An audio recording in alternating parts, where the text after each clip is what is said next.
Spanish or Chinese interpretation via Zoom and translation of meeting materials are available at no cost upon request. Please contact the city by 5 p.m. At least 2 business days prior to the day of the scheduled meeting by phone at 650-903-6608 or by email at mep@mountainview.gov. This meeting is being conducted with a virtual component. Anyone wishing to address the committee virtually may join the meeting online at mountainview.zoom.us/j/85206706172 or by dialing 669-900-9128 and entering webinar ID 852-06706172. When the chair announces the item on which you wish to speak, click the raise hand feature in Zoom or dial *9 on your phone. When the chair calls your name to provide public comment, if you are participating via phone, please press *6 to unmute yourself. Okay, roll call. Staff. Committee member Antra. Here. Vice Chair Carol Donahue. Here.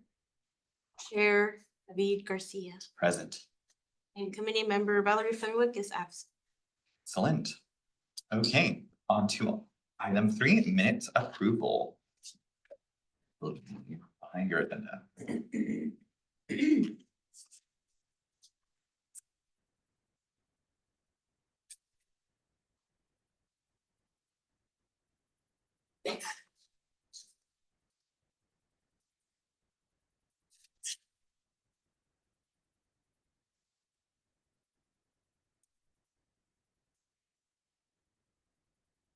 Move this right behind though.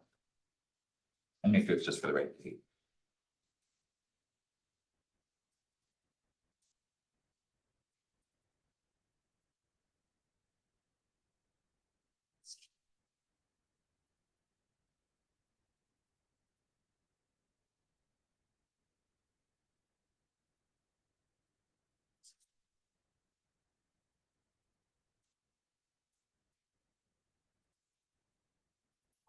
I move to approve the minutes.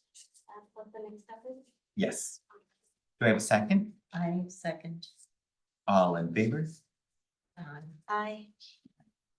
Passes unanimously. Okay.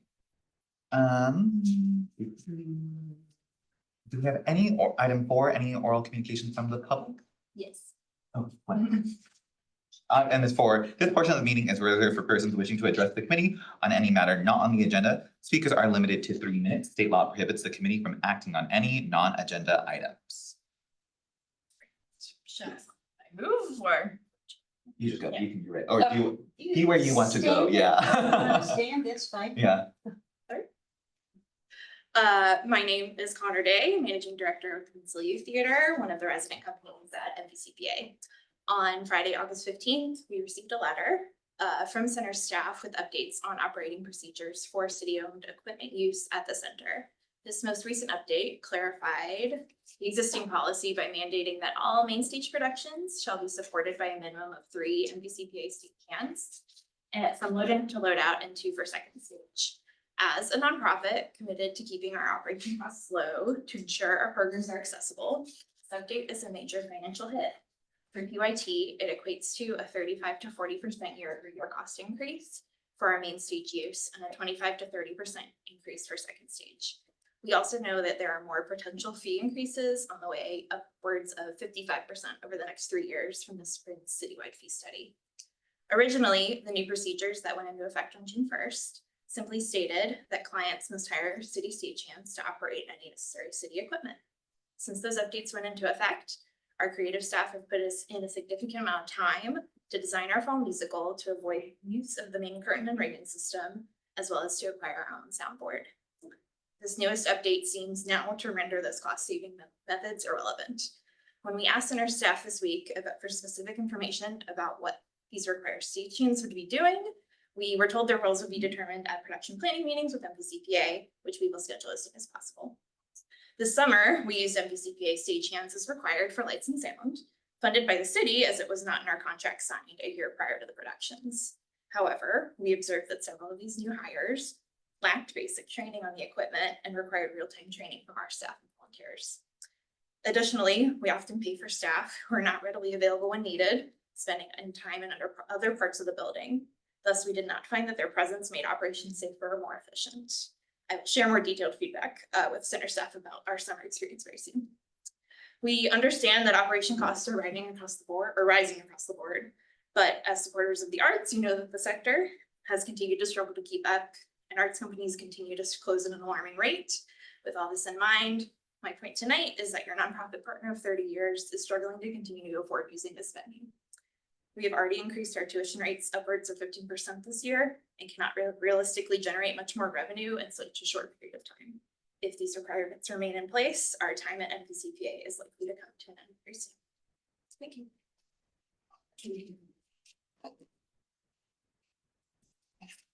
Do we have anyone via Zoom at the moment? Not at this moment.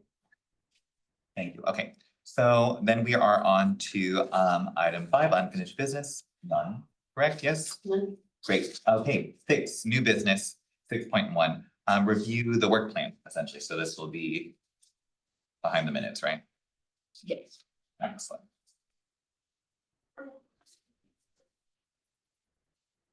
Give it a read through based on our discussion from our previous meeting. It should be all in there, looking at, see if there's whatnot. Staff, do you want to give any notes on this right now? Sure, I think, for clarification, I would just,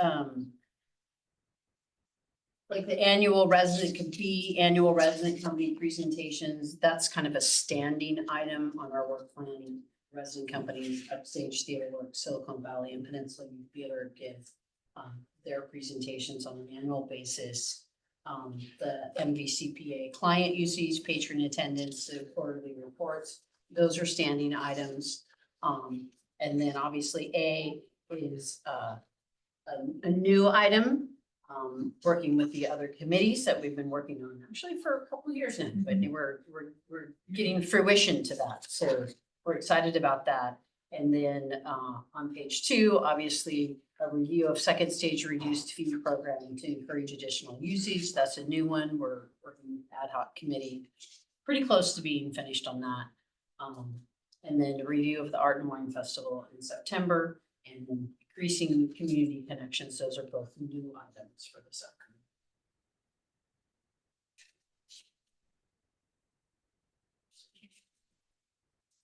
Quick question, just wondering, small detail, but how can we have A, B, C, and then 1, 2, 3? It's a Because- big deal. I think the ongoing work items are Oh, ABC, got and it. then the new for fiscal year is 1, 2, 3. Oh. It's a template. Yeah. Okay, got it. Just wondering. No I'm big just- deal, not a big deal. I don't really have like a true, like, Not the I know. biggest thing, yeah. Smallest detail. It's a template that we get sent, so Got it. I'm just assuming that's, Okay, just they are slightly different. wondering. You know, I think that, I don't know how closely count the pace to these work plans, but under B, resident company presentation and questions from TAG. Oh, okay, got it. You know, I was just thinking we're reviewing the questions we're going to ask, Mhm. but this says that PAC is going to question them. Is that what it means? No, that's what will happen. We're reviewing the questions tonight, but when we give them the questions, they will come and do their presentation and answer the questions we've provided them. Right. So is there any other way we could phrase this? To make that clear?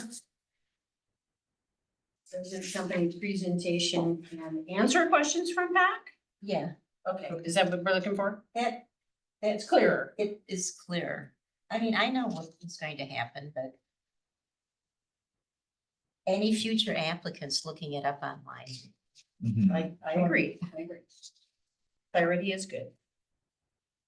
Do we, small detail, do we want to change, shift to bring attention if anyone does look at it, livability, quality of life, economic vitality on ongoing, put that first and then put discuss options, just small things that people see as a part of the council priorities plan. This is item A. So you want, in support of first, in support of council priorities of livability, quality and life, and Yeah, just discuss options. Exactly. Well, Mhm. I would say that's fine, you know, Mhm. feel that way strongly. I kind of like starting with action verbs. Okay, I mean, either way, I was just seeing, kind of build in the idea that we are a part of the livability and quality of life at a glance. Okay, I like that. Yeah, okay, I take it back, what I said. okay. Yeah, so anyway, just to start about livability, so that, I mean, it'll be the first thing that they'll see on the, continuing to build that softly into everyone's mind. So we want to, in support of council, it'll start there. Priorities of livability and quality of life and economic vitality, discuss options to diversify and increase. That's fine, yeah. Just want to make sure, because I gotta turn this in I tonight. So. But otherwise, I really do think that everything is on here that we've been discussing for the past couple of years. I know I'm trying to like, it's still coming to speed, but that's okay. Carol, any thoughts? I feel like we got a good. Okay, I'm looking at this upper right box, visual arts downtown. These committees respectively formed an ad hoc committee to collaborate. We don't need discussion in there. Oh, To collaborate Oh. or to discuss future collaborations, something. To discuss future further okay. Oh, my Collaborative. brain's not, It's a Friday, Carol. It's not I a know. Wednesday. We're at the end of I our. like to collaborate. I Yeah. think that's to just, collaborate. Yeah, okay, It's right. like- It's just- we've got what your guys' is, Mhm. the diversify and increase the use of Mountain View Center for the Performing Arts. Well, besides that, if it's a committee, there will be discussion. Yes, exactly.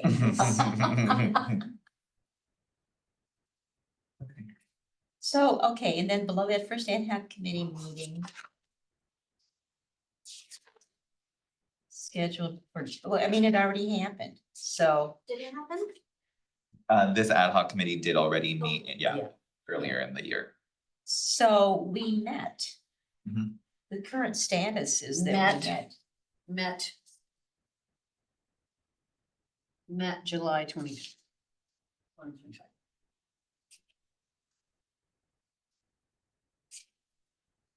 Or ad hoc committee first met in July. And then just have a continue.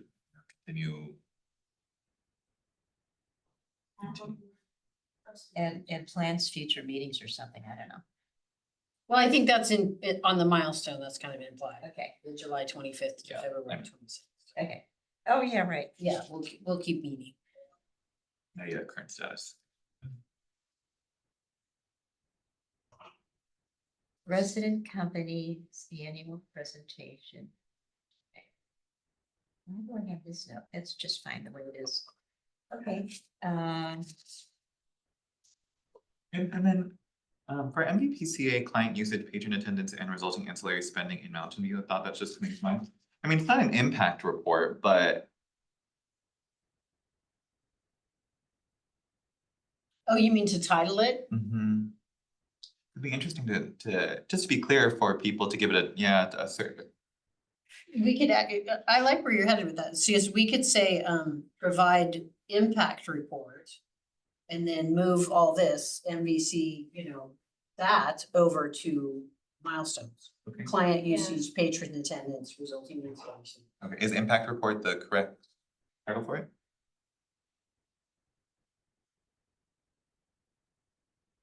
Okay, Yeah. I'm just checking internally, I don't know. No, Okay. I mean, you're fine. Do quarterly impact report? Oh, that's good. Yeah, maybe no one's confused, that's the annual or the whole. Yeah. good one. May I go back to the ongoing work items for the host seasonal gallery receptions with visual artists? Yes. What's the current status and notes on that? On what the ad hoc committee? Oh, discussed? that's part of the ad hoc committee? For, Oh, this is all within the. Yes. The, Okay, Yeah, So so there- A, okay. yeah. It's all under that. I see. Okay, so then there's no current status there because you guys met and may have talked about.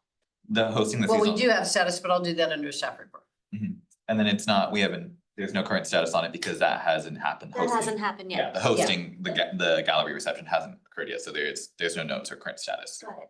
Will technically. be soon. Will be soon.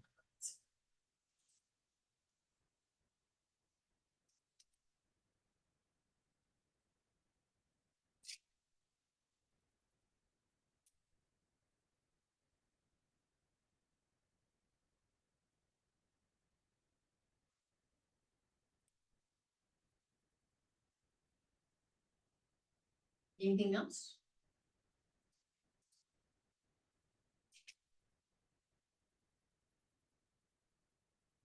So we fixed the verbiage for the impact report and moved those over to the key milestones? Yes, Yeah, okay. and then we're just calling it a quarterly impact report, Okay. which we've titled it now. Right. Which is good because it's a standing, Mhm. you know, like the annual resident company presentations is a standing Right. item.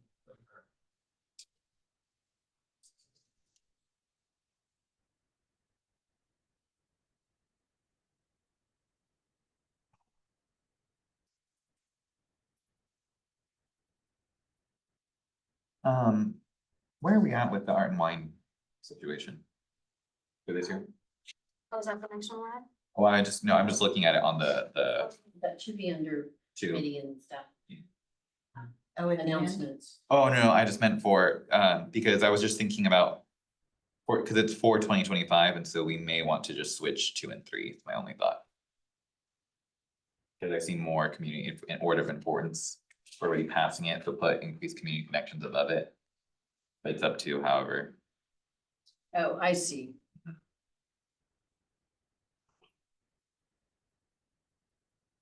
that's all. Otherwise, so, Do you guys want to switch 2 and 3? any thoughts? Well, I probably because the anniversary celebration. Planning that is probably a bigger deal than, We're close, how close are we to done on the second stage fee, reduced fee as well? We're Well, pretty- it's gotta go to legal first. Yeah, okay, still, You okay. guys need to meet and tell me what you want to do. And then it's gotta go Okay, to let's legal. keep that one, and then I'm in favor of switching 2 and 3 is all, Okay, but if that's it, and then otherwise, I think I feel okay here.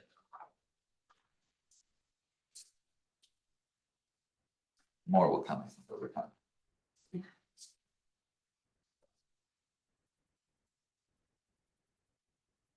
Any other thoughts? We have a motion, right? oh, yeah, I moved that we accept the work plan with the adjustments, change edits, whatever that we discussed.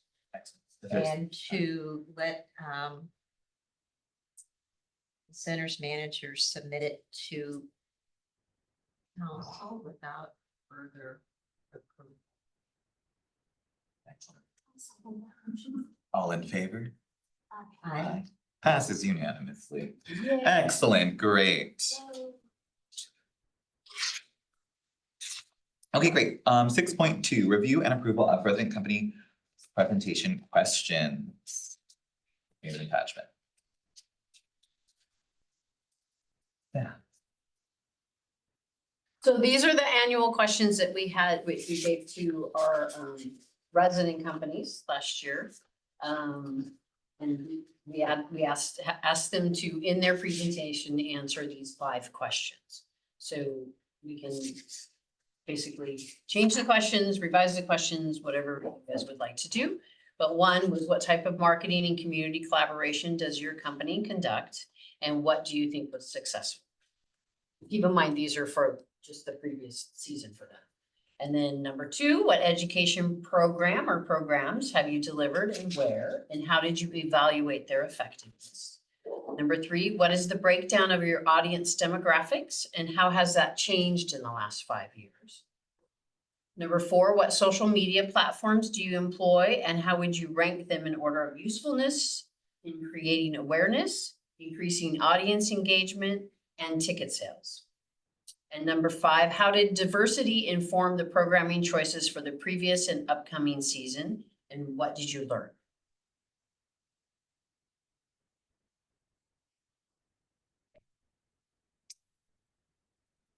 This year, I'm kind of interested, we've been focusing on things such as marketing or kind of the surface of our resident companies. It's also changed from home company to resident company right there at the top. And I am curious with the state of the arts and with whatnot and going on with our resident companies and looking to see how we can structurally be better partners with the resident companies, which I feel like we've always had the intention to, but don't quite have the data to do that, or haven't had the dialogue directly with our resident companies. So my thought is asking some structural questions initially too, is where I was wondering, specifically about, not necessarily to interrogate their organizations, but for us to glean knowledge from them in order to be more informed committee members and truly be partners in that. Because we've long wanted to support them, whether that's social media or different ways, but without maybe certain, again, really looking into the organizations and where their struggles or where they are doing well and excelling in. I feel like we don't actually have the data that we've been wanting. So this is an initial thought and kind of changing the direction or type of questions that we are asking, but that's just what I wanted to say real quick. I had some other thoughts, but also want to hear what people have to say. Well, I think I'm in agreement with that, and I had several ideas for this and maybe coming up with different categories for the questions. My question to you, Teresa, are they required to submit the 990 form? We don't, I haven't asked them to do that because that's public record. You can forget it. Right. No, but I mean for their report, if they had that for PAC members. So you guys want to see that. See, Do what we- happened in the past, so I'll be frank, what happened in the past is they would submit it to staff and then we never brought it to the meeting because then it becomes really a matter of public record for us. When it's already a matter of public record as far as Okay. as a 501c3. Right. I mean, we can always look, we instead of, because the 990 will give us direct budget insight and whatnot into the health of their org, but we can also look at it and we can ask them for a narrative as well. For them to give some budget or some sort of narrative in our questions that we ask them. So to not negate the intention of receiving the 990, I think is a good idea. So continuing with some, again, looking at health through figures essentially, but ask it in a narrative way. There's a thought. Now, when you're asking for a narrative, are we like asking these orgs like, how do I phrase this? Like how much of their business or revenue is coming from the performing side of it versus other stuff? Like, is that the breakdown we're trying to understand? So potentially that could be a question that we ask. One of the things a question that I have is the break-even point. What is your break-even point and how do your spending decisions align with realistic revenue projections? That's one instance I think break-even is actually a great way for us to see the health of the org as well and see what information they give back to us. Of course, it's always potential that, we can always have follow-up questions if for some reason. But yeah, so things like that. Could you repeat the thing you said after the break-even point? You said about how that. And how your spending decisions align with realistic revenue projections. Okay. But I think, again, I ask the question of what revenue projections are they already anticipating? Which again, in multiple ways provides the city and the public with information about how we can support them in that regard. And it's always worth noting, right, the resident companies have a privileged position in that overhead is reduced to some degree. And so, that's also a potential question is, based on overhead savings by being a resident company, how does that saving impact their capacity? Or does it impact their capacity, or are they still filling gaps with that overhead reduction? Because we are a rental facility, so that question begins to orient more towards that as well.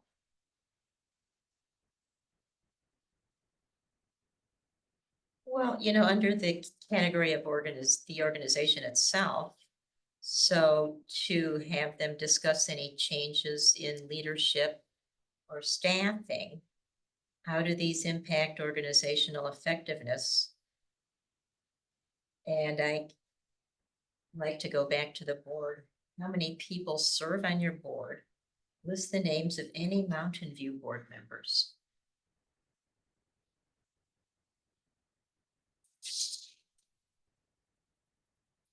Do you want names or do you want like the percentage of your board? I don't know, I'm open to suggestion. You know, if you I have mean, 10 people and it's one, just how many? That's probably better.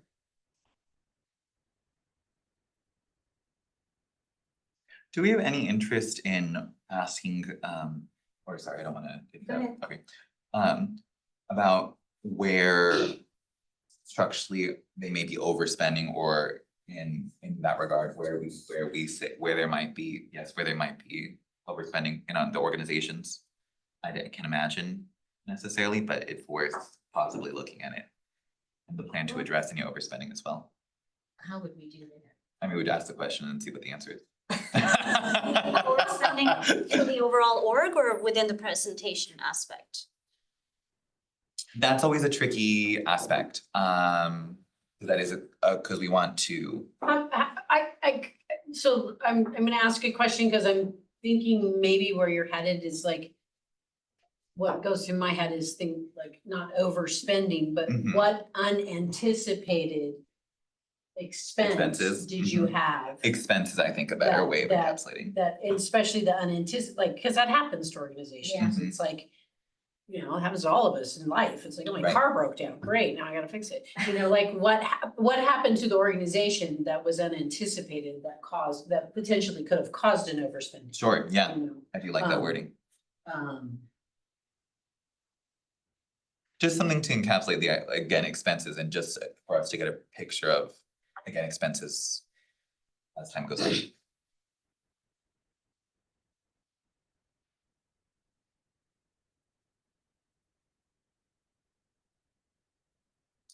And do we ask them like a strategic plan for the following year? A specific strategic plan, like Not for the whole organization. or like a theory of impact or something of the sort. I guess I'm just trying to ask like, what's their plan for the next couple of years? What are they thinking? terms of- Programming wise. Programming wise is what I'm thinking. Okay, so there's a couple also on top of that too, because programming wise and the question I had was, what are you doing structurally to evolve your programming and audience development? And does that encapsulate some of the ideas that you're thinking about, or would you like a more specific aspect to that? You asked about the structure of the program? Yeah, so what are you doing structurally to evolve your programming and audience development? Right. I guess. Or is there something more tangible that you're wanting to ask as well? I think I'm trying to look at is like your growth strategic plan. Like, Okay. like where are you going in the next 5 years, and kind of getting that sense so we can also plan to align with where they're going. That makes sense. Yeah, it raises interesting questions, I think, already with some of our resident companies as well, because we're gonna get vastly, I'm thinking, I'm in the car in front of the horse here, but we'll get vastly different answers from QIT right now, but then also TheaterWorks and then Upstage, so do we feel like the next 5 years is the right time frame for that?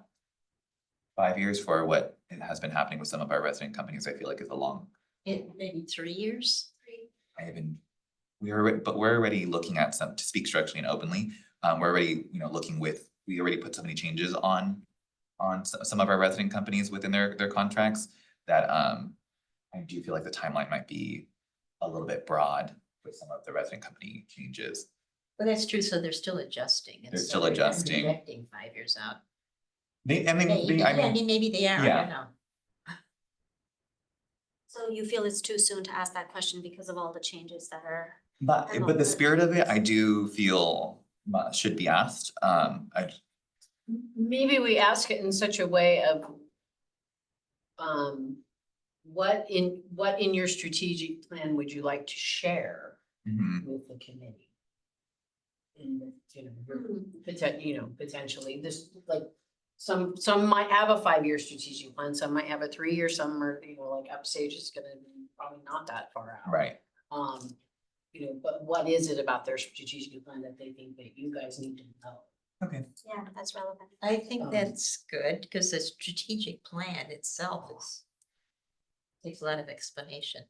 Mhm. Yeah. That's like a weekend itself. So I don't know if this is related, but discuss any current or upcoming changes in artistic direction. Is that about in line with strategic stuff or I- what? Yeah, again, the evolving programming and audience development is kind of what I was specifically.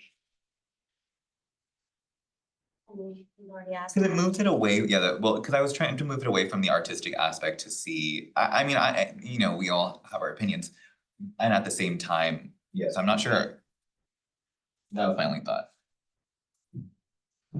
So we could just ask them about their program development specifically instead of their artistic directions. What do you think? That's fine. Okay. I mean, I just wrote down some random thoughts, so. Cause again, I'm trying to figure out a way for us to steward kind of, again, this relationship that we have with them that has at times been difficult to feel like we are getting the information that we're looking for. And then the artistic aspect, again, just kind of, I feel like has led us down. Hard places to come back to. for some reason. Well, as far as program goes, I mean, I have my favorite little phrase here. What were program advances and setbacks? Mhm, mhm.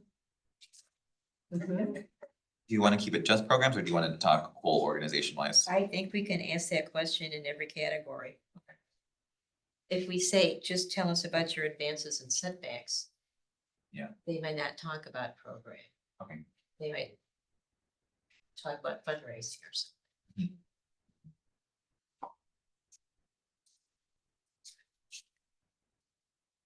So related to the program is outreach. And I love my verbs. I was thinking list what education programs were delivered, when and where. How many were delivered in Mountain View? Mm. What criterion did you use to evaluate their effectiveness? I have a thought on this as well. I guess I put some thought into this time, guys. My apologies here. Cause one of the things too that I'm curious in is in what, to ask them more broadly, and have them self-identify what communities they believe they are serving. And how do they know if that is actually happening? How do they? Oh, that's good. Because then we'll get in return exactly where their org is picturing themselves.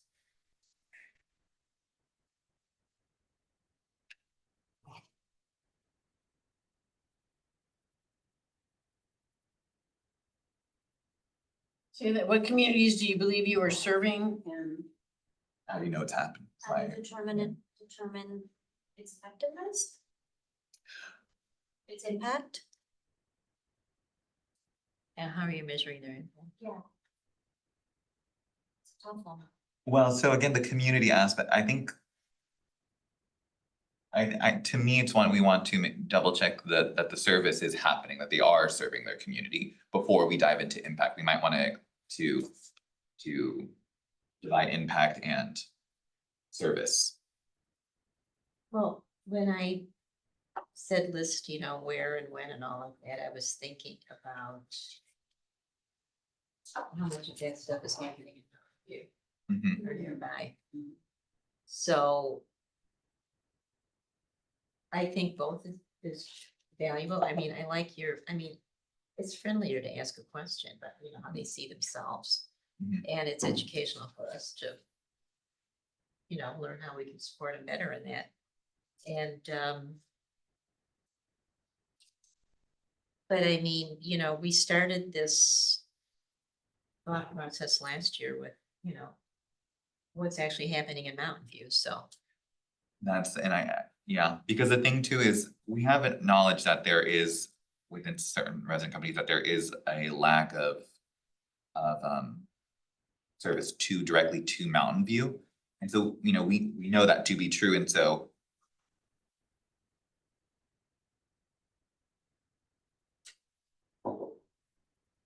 We can ask the question again, maybe continue to ask it just to be. This, how are you serving Mountain View community? But, and if they're not, is also my question, which is. If we know they are not, how do we want to? Address that in our questioning or in our thoughts? Well, at the time, I suppose encourage them to do more Mountain View. I mean, it's their company. Right. I mean. But I mean, I'll maintain that it's the city's resident companies, so. That relationship, right? So, Well, I think that if we keep the conversation going, that it's important to us that something happened in Mountain View. And we just didn't say that last year. We're gonna say this every year moving forward. right, It will have an impact.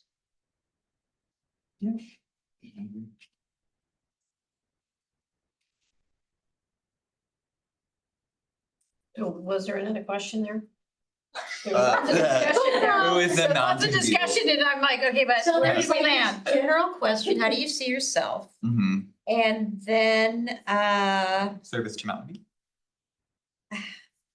how many programs were delivered in Mountain View? Mhm. Not what is your service to? Yeah. That's a Or little maybe too this says open. impact now, Pardon me? impact, or what is your impact? I I still think noticed, it's, I noted down, list the education programs you have delivered when and where, how many were in Mountain View, and how do you determine the impact of this outreach programs?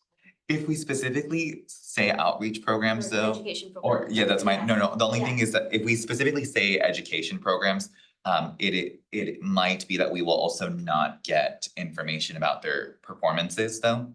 Okay. Is the only thing that I wanted to note there. We have to be specific in our wording. okay.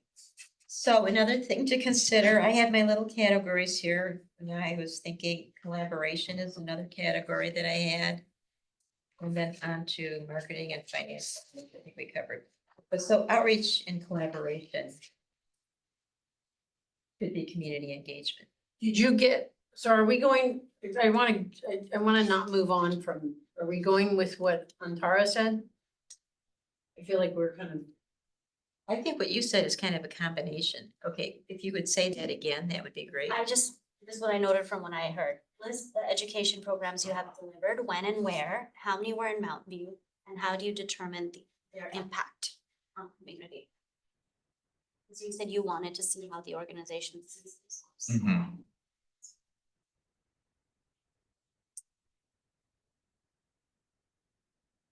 That's all fine. My only thing is, do we Oh. wanna just say it for education programs? That was all I was trying to say. Right.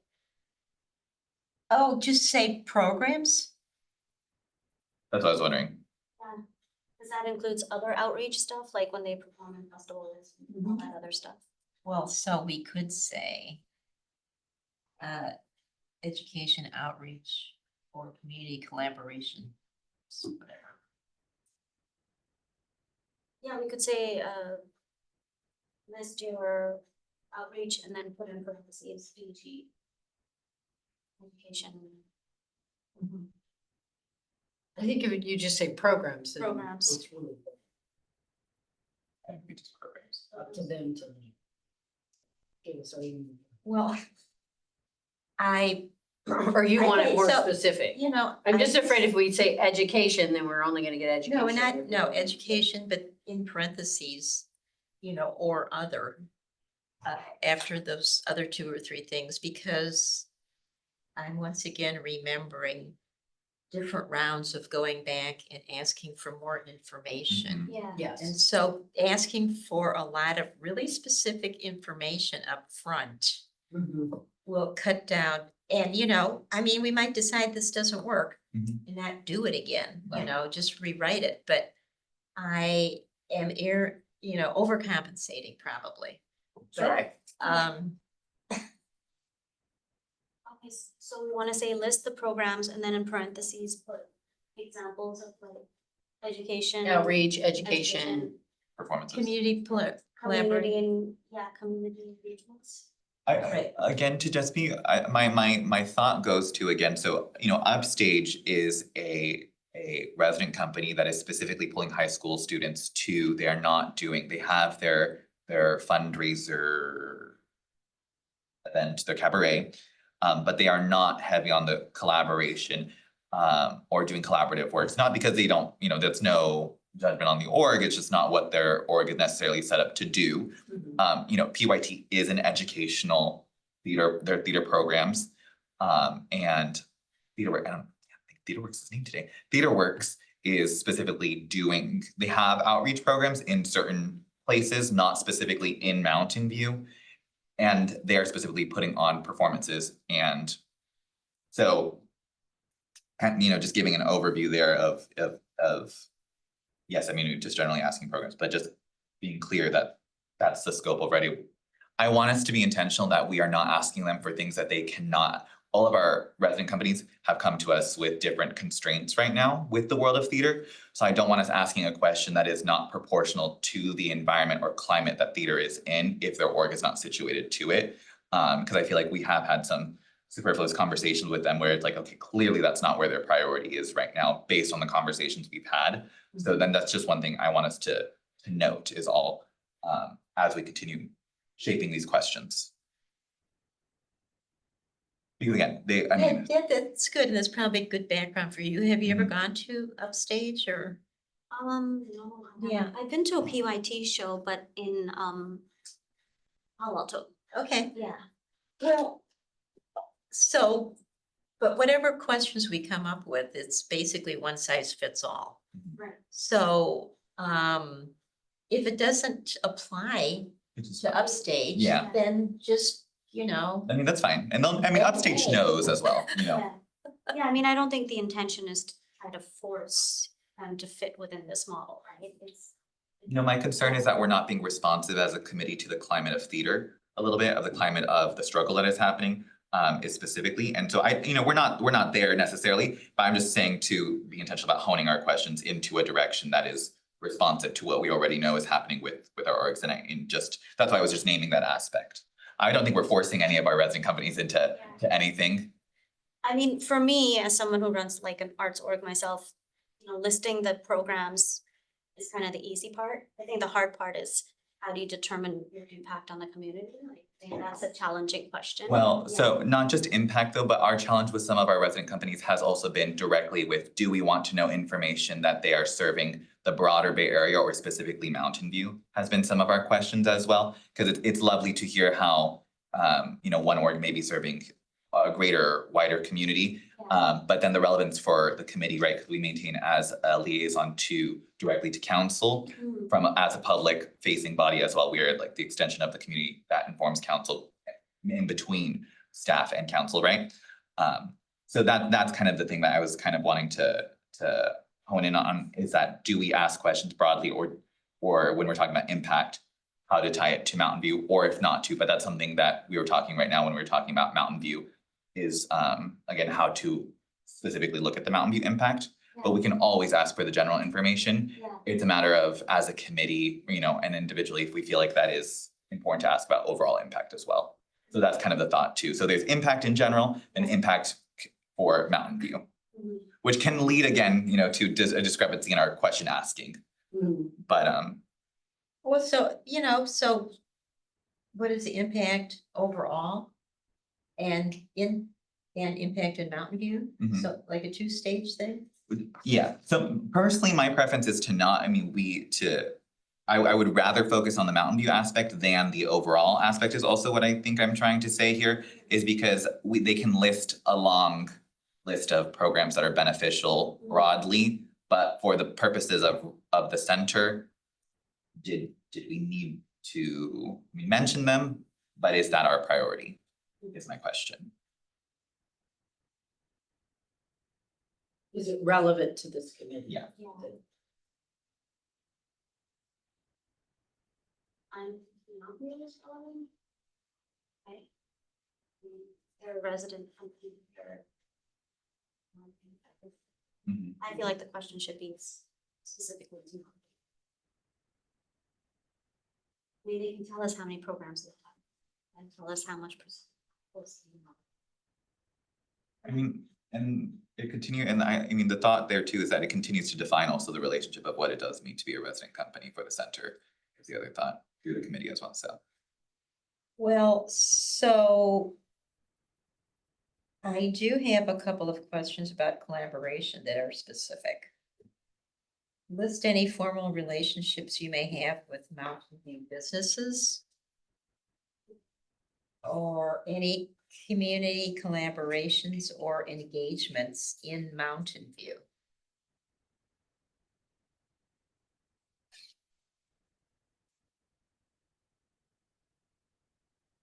So, I mean, these are my talking points for the past year and a half. Mhm. Right. Who's on your board? Who are you, you know, who are you doing business with in Mountain View? I mean, I don't know what other outside of performing questions we can ask that are specific to Mountain View benefits. Or we could add a question, open-ended question, list any additional benefits you bring to the Mountain View community.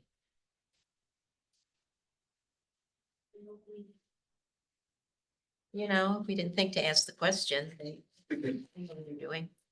You know, Maybe. What other, are there any other relationships you have within the Mountain View community other than say benefits? but that's, I guess I'm kind of thinking like a grant maker. Think about benefits and beneficiaries, you know, of stuff. And so maybe that's the wrong word here.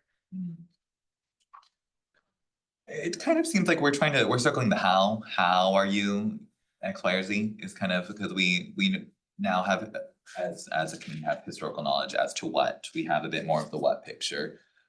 We have a bit of the who, because who and what kind of in this case go together. But the question is, how are you doing this work, I think specifically, because we know that there are some partnerships, you know, the impact, right? How are you executing it? How are you implementing this partnership, I think is kind of, but this is again, just a starting thought there on this question. How are you collaborating, right?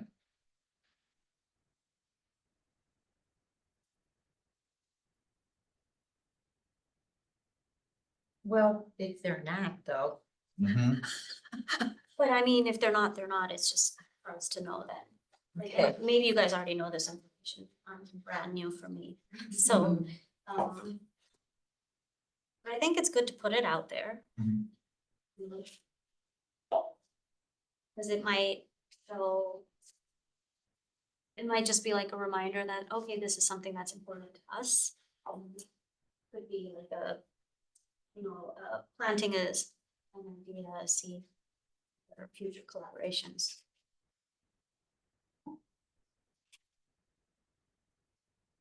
And the intention for us to ask for collaborations is to again look at the impact for the Mountain View community. Okay. Yeah, we don't need to know who they're collaborating with. Yeah. Right. The only thing again was, truth be told, if I'm thinking about this in a relationship, if we're in a relationship with our resident companies, again, just making sure that because our intention is not to say, do you have any partnerships and like, why don't you, and who are you serving? It would be, it more so is going back to, again, the service to the community, right? Because if their org is not making partners, like, again, going back to being realistic about what their orgs are doing, because we do have that knowledge. So, you know, because we could ask a question if they are I want us to go a level deeper, I think is the thing, you know, are they interested in making those partnerships if they don't have partnerships? But again, not putting extra burden when we know that there is transition that is happening in this coming year. I don't want to just, you know, prevent us from asking this question, but. Do you feel like the asking of the question is putting pressure? No, but again, I want to make sure that we are seeing to ourselves being realistic in what we're dialoguing with them. Yeah, that's my thought here. Well, I mean. I think my intention again is just to reinforce the idea that this is important to the committee and to the city of Mountain View. And to say, you know, this is an issue that we're interested in. I don't have any expectation that anybody has a business partnership that they didn't last year. Maybe they need to hear it a second time. Maybe it's not possible. Maybe it doesn't make sense for them. But you know, as stewards of, you know, the center, whatever. The thing though, that I also don't want to discount is because I also do see this as a part of what we are doing with Vitality for downtown, right? So this question is paramount for the greater sense of the city as well, which Right. brings, and so there's relevance to it. But is the relevance on the resident companies or on us as a center? Well, I think by encouraging these things and saying that it's an issue that community of Mountain View is interested in. Mhm. And just making it part of our thought process. Yeah. It's information gathering at this point. Okay. And you know, as we get more information and we think about this more ourselves, we may be able to help in some of those finding business partners. So, I mean, my question was list any formal relationships you may have with Mountain View businesses. It doesn't sound like an expectation. No. And I don't, I'm just more so again for us to be very specific, kind of almost for our committee to be specific in our question asking. And then, I don't know, Teresa, I don't know if you even agreed on this, but list any community collaborations or engagements in Mountain View? Does that kind of already fit in that previous question? The recent list programs you have. Oh, yeah, probably. Uh, I'm looking at my stuff. Do you want a review of the questions that we've kind of been listing out here? A little bit. Well, as I know, What this is gonna look like before it goes to upstate. We're not gonna have a meeting before their presentation, right? Well, Is it- what's going through my head right now, honestly, is like, Mhm. we need to like draft these up and then I'm trying to figure out in my head, do we have like another like. I don't know if we can have a special online Mhm. meeting or I send them to you guys individually and you send some thoughts back and we finalize this because it's like, there's a lot here and I think you've taken a lot of notes. And this is gonna take us a minute to like put these together Exactly. in a nice. And just so everybody knows, I put this on the schedule to happen in May of next year, so that we're Oh, not in okay. this position. Excellent. next year. Okay, got it. I was like, oh, we should have done this, we should have Right. finalized these, we had this conversation in May and finalized them in June. Because we don't have a meeting in July, Right. and these need to be read. Well, So- live and learn.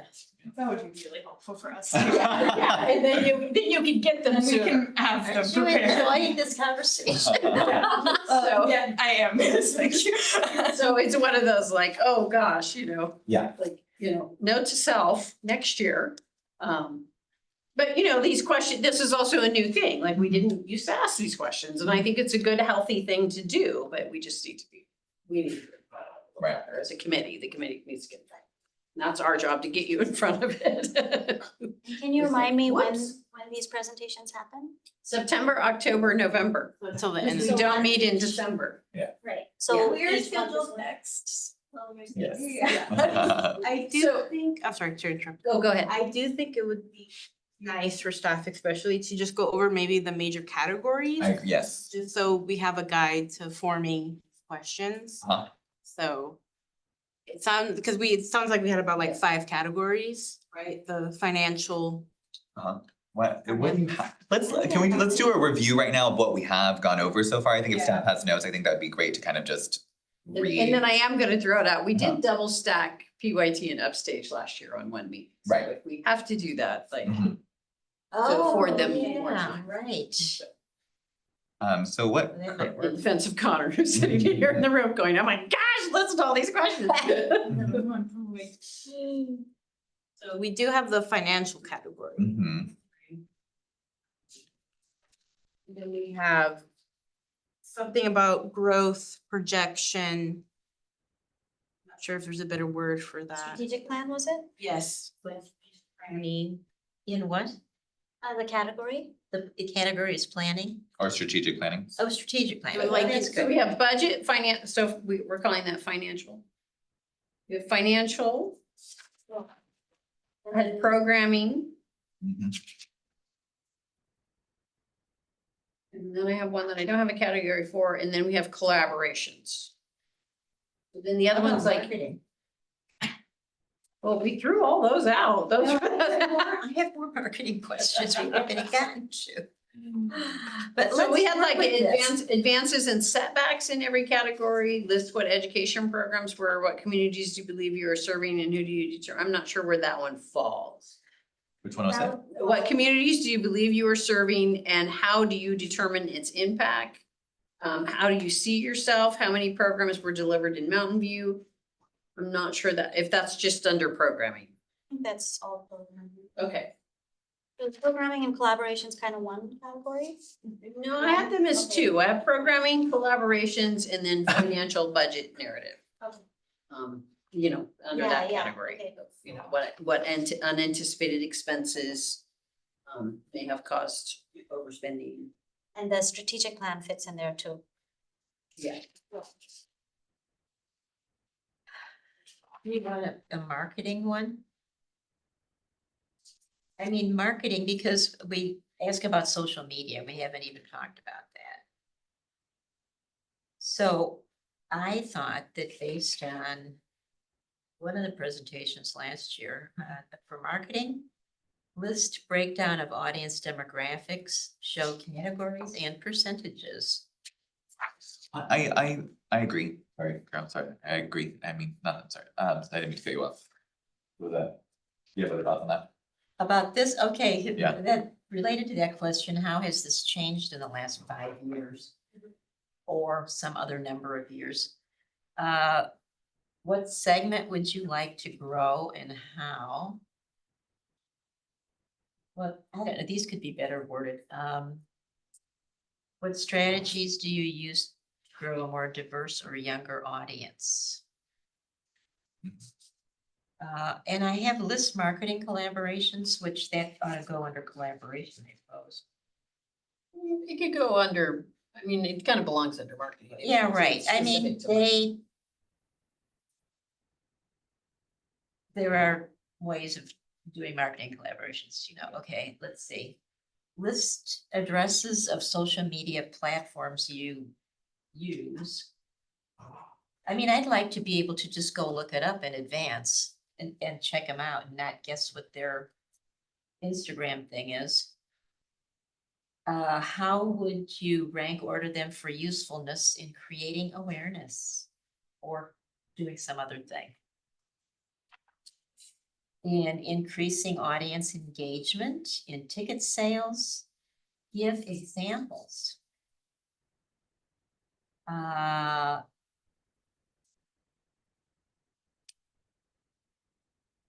don't know about this question, but I thought of it. Provide overview of positive and negative audience survey results. Overview. You don't want to see a whole survey. Like, what are you hearing from your audience when you survey them? And the whole thing, you know, maybe one pro and one con or something, or a trend. That's also. Something, provide. Well, the word trend could go in there somewhere, but it doesn't have to, provide overview. And you know, Teresa, I can give you this when I'm done reading it, this is, those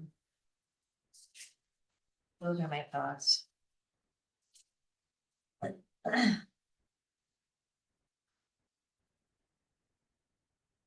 Are we curious specifically? So of course, in the past, we've asked about demographic for specific, in general, for specificity. And I'm wondering if we're more, and we know some of the demographic breakdown of our resident companies already. I mean, it's good, we can. It is curious to me what we want to continue to just blanket ask every year to just get that information every year for continuity's sake of the committee.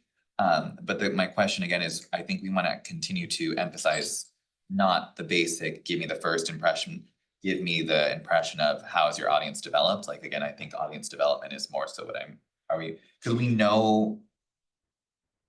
Yeah, yeah, so the language of audience development is more so where I'd rather go, and then specifically asking for specific metrics, like how are you developing your audience? Towards what are you developing your audience? Are you developing your audience?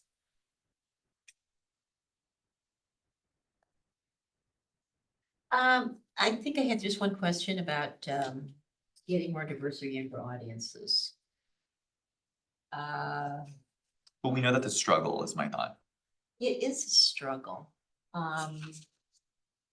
We also know, and I mean, financially, again, with some of the things going on financially, we know that there's, the balance between the safety of audience and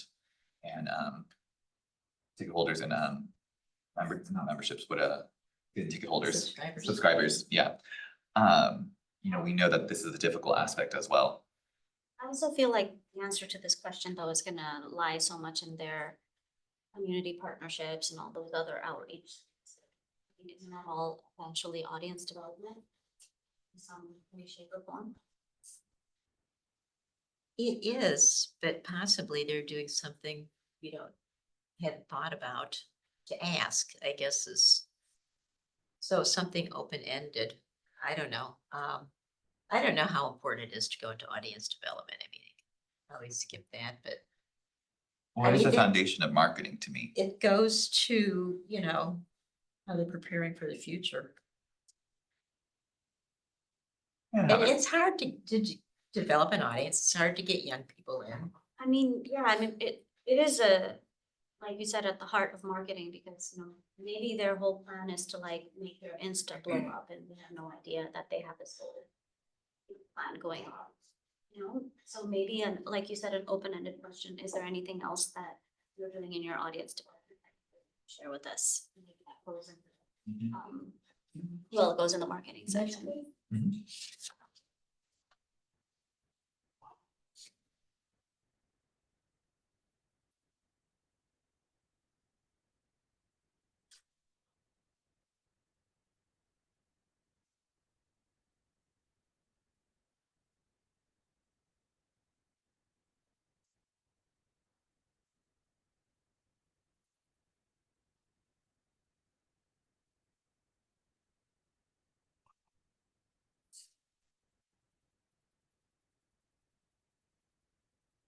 Okay, I just thought of a friendly way to say this positive and negative. Mhm. Tell us what your audience is telling you. Provide an overview of, audience survey results or something like that. I think my concern with some of this, survey results and audience survey and that kind of stuff is what's going through my head right now is we have to remember that our resident companies. Right. We have a regional company, we have a children, youth-based, and then we have a teen-based that is really just, I mean, their Insta might be blowing up because that's just Right. kind of that demographic. But as far as like doing an audience survey and that kind of, they're just not that sophisticated of an organization. Okay, So that's where I'm a little, like, some of these questions may apply to one, but they don't apply to the other, and that's where I'm feeling a little like in defense of them, that like, I don't want these questions to come across as pressuring, I think. we kind of said that. okay. Of like, we just need, like, maybe there's just some wording in here that when we put these questions together, if it applies, so to speak, in each category, like answer each question as it applies to your organization, sort of thing. Because some of these things, if we're gonna do surveys, that's just not gonna apply to all of them. And then we've asked them, I don't want any of the resident companies to feel like they need to come and answer that question and try and come up with something that then what'll happen is they give information and you're like, well, that's not what we asked. Right. You know what I mean? Yeah. They're just trying to provide an answer. And Okay, it may not, they're trying to take the square peg and put it into a round hole, and that's not, we don't want them to do that. If you're not doing it, you're not doing it. If your Insta's blowing up, tell us about that. That's Yeah. great. If it's something, you know, like if you're doing programming in Mountain View, we want to know about Right. that. So that's my only concern, Okay, is it so feels that's a great little- suggestion. Probably when we look at this laundry list. We're gonna decide, wait a minute. You know, because I think in the spirit of the committee is trying to get information to understand where the resident companies are at and kind of figure out how this works with the city of Mountain View and how this represents the committee and all of that. But we're not trying to pressure cook, Mhm. No, you know, the resident companies. And so I just think in this, somewhere at the top, it's like we have to say, please answer these as they apply to your organization. and if it is broken up in categories, just repeat that with every category. Yeah. Please answer this as it applies to you. And then you'll get the information from each Right. organization that you're looking for. And then obviously, some of them, it'll be like, yeah, we don't do that. We don't do audience surveys, but we do blow up our Insta. I'm just Yeah. using that as an example. Mhm. Right. So we have 4 categories. You know, TikTok. I mean, some of these, I mean, what I'm gonna say is some of these are sophisticated questions, which is not bad. But that doesn't necessarily apply across the board for all 3 organizations. And you know, and then the resident companies have done well at knowing like, this does not apply to me too, so I think, you know, for instance, Upstage knows Yeah. the landscape, so. So are we sticking with these 4 categories? Financial/budget/strategic is 1, programming, 2nd, 3rd, collaborations, 4th, marketing. Yes. Say that one more time. Financial/budget/strategic is 1. Programming, collaborations, marketing, I took strategic planning and moved it out of out of, 1, yeah, okay, all right. at 5. I think that does make sense. Do we want to ask about changes in leadership? Does that fit under I strategic? think I that would fits agree. under strategic, yeah. I think that could be the last question, that's kind of like the, where we're going. Or the last category. Right. Are we're specifically interested in turnover? Or are we interested in how decisions are happening? Just tell us about changes. Those changes, okay. Uh, All right. It's gonna mean different things in different organizations, depending on who. I have had experience with organizations that lost a key person and they don't tell anybody. I don't think that's gonna happen here, No. but, I think it's good to know like the climate of the. Mhm. Exactly. Right. You know, Okay. with that same. So we're set to, our action for this is to, what's the question? Because I think we're not ready to approve the questions at this moment. No. So we need a different motion at this time, right? We need to make a motion, right? Or no action taken? Well, they're scheduled to come in September. Mhm. We can't give them these questions. These questions somehow have to be approved Right, by you guys. So it's either we figure out a way to make that happen that works within the parameters of the committee. Mhm. Or we also, you know, politely ask BYT if they double stack with Upstage in November, because they're usually short and sweet. If that works. I'm kind of looking at her because she's here. Mhm. I can't answer.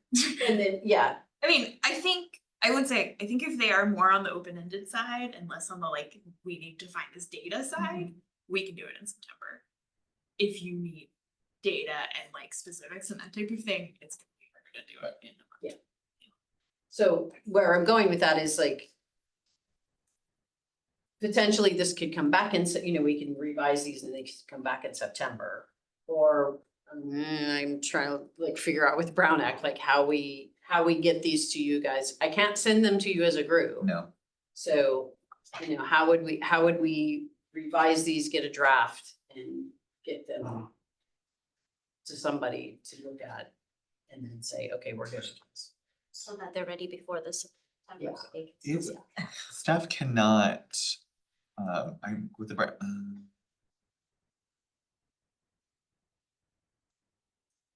The Mhm. recommendation I'd make on the fly, and I'm not, and I may be a little bit out of school here, what I would say is the committee could say that staff will draft these questions and then you give the committee member review and approval, or commit, the chairperson review. Kind of ahead of time, like, it would have to be like, I mean, I can send it to each one of you and I can send it to you, you give me feedback, I can send it to you, you give me feedback, but then I gotta send it, somebody has to have approval authority. And I can't send it to all three of you at the same time. right, staff can take individual notes from the different committee members? Alright. If we Also fine have a moving to motion- October. If we agree to that, what? We're also fine moving to October if that's best. Yeah. Uh-huh. If we agree to that. like, Okay. Yeah, Okay, and then, but there has to be someone basically that has final approval right, of all of this. And then I just can't send them to all of you at the three Right. at the same time, and then we all have this little discussion about it. And that's a nor big can we bad- discuss it, Yeah, that's a big bad no. kind of in any. So is that a motion? I'm not even sure if am I Technically- am I out of bounds on that one? Technically for this, for item Mhm. 6.2, for this motion, you could technically say no and then direct staff to Right, draft the questions. Technically, the motion can. Based on this wording. Yeah, Yeah, and you're right. you're declining what's up, what we have on the agenda. Just so, but you would say, you know, it's just so you can direct staff to actually draft questions. Mhm. One second. Just so we can just, this is all a technicality because of how the motion is worded. Right. Yeah. Do you want to do that? Well, that's up to, It's up to you. yeah, it's up to though. us, yeah. Yeah. And then can't, but then I guess my question, because I think I'm a little out of bounds on this, is if they make a motion that one committee member can review staff's questions, then you're acting independently from the group, you can't. Well, the other, that I was gonna say, we could, but the, I'm out of bounds. I already answered my own question. I think, sorry, go ahead. Can we do that Zoom thing you were saying where we have an emergency Zoom meeting? I think it would have to be like a special meeting. Special Would it be meeting? a special Yeah, meeting? it'd have to be. but a- so But it would have to still be open to the public. yes, Yeah. And after she's already put them all together, staff has created a new proposal. Right? Well, the advantage of that Yeah. is if we did it that way, we can put them all together. Yeah. And then we can say we're having a special meeting. When you get that agenda. Yeah. Then you need to review those and like, Yeah. you know, here's my changes. And then Okay. we have a quick meeting and it's like, here's, you know, like everybody has to come prepared. Because we're not gonna have a big discussion over it because we're gonna need to get these out. so the steps are so first of all, we'd make a motion to not approve the questions as they stand. And then we would direct staff to review the questions, send to the committee as a recommendation, provide a recommendation. And then for also staff to direct staff to create a special meeting. That way it's all, every step is Yeah. transparent to the public. Okay. The recommendation, send the recommendation. And does this plan still include you emailing us ahead of time the? Yes, I but it guess would come in an in an agenda. agenda form, It would be one agenda item okay. and the attachment of the questions. And I wouldn't email you back my comments, I would just bring them to the meeting? You could, Or I You could, Yeah, you could email, you could Okay. actually email them. Back, Yeah. okay, that's a lot, yeah, and then, yeah, Well, okay, actually, if that happened, then the revisions could be made and at the meeting, they could be Yes, shared on the screen. yeah, So everybody, yeah. that would be fastest moving. that would be. Yeah. Yeah, so still have staff and then staff reviews and consolidates, sends recommendation. And No, that's it. it's not sending a recommendation, we're doing a special meeting. Well, we But when still, when we send you the meeting with the agenda, then the minutes, I mean, the questions are in the. I'm just trying to look for the verbiage for the motion. Oh. So deny this recommendation, no to that. Recommend that staff provide, schedule a special meeting and provide a final draft of questions for review and approval. Can I make that motion? Yeah, go ahead. I make the motion to decline these questions. And for committee to arrange a special meeting.